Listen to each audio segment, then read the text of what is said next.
Hey everybody, it's Lacey, the Kids Zone Director. I wanted to take a second to touch base on the nursery.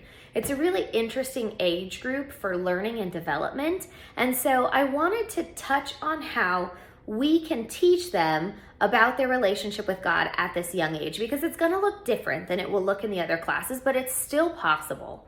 So there are three main ways that children at this age can learn about God's love, about their relationship with God, and so I wanted to make sure that we touch on those.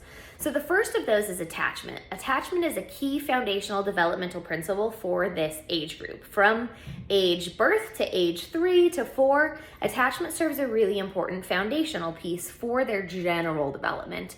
But it's a really key piece on how we can teach them about their relationship with God as well. So we want to make sure that we're forming really foundational attachment, loving relationships with these kids at this age. Number one, it's important for their development. But number two, it's a way for us to show them what God's love looks like. We love you deeply and forgivingly and with everything that we are. And that correlates to how God loves us. So they can start to see their first intro interactions into what God's relationship with us looks like through our relationship with them. So attachment is going to be a key piece of teaching God's love in the nursery. The second one is going to be music. Music itself is a key foundational piece of communication. And communication is one of the fundamental developmental principles of this age group. So there are two ways that we can communicate in this way to help them learn about God's love and God's story. So that's going to be music and movement, but then it's also going to be storytelling. So music and movement is a way for us to bring repetition into their lives. Repetition is how they remember. So we repeat in nursery classrooms.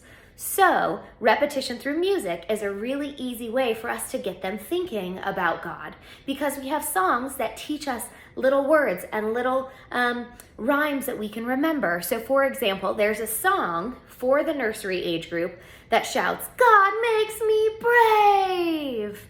And you will be surprised after hearing that song once how often they're able to repeat to you if you say, "God makes me brave," because repetition is important. So we use music and movement as a way to teach them about God's love, to teach them about God's story, to teach them about their relationship with God themselves.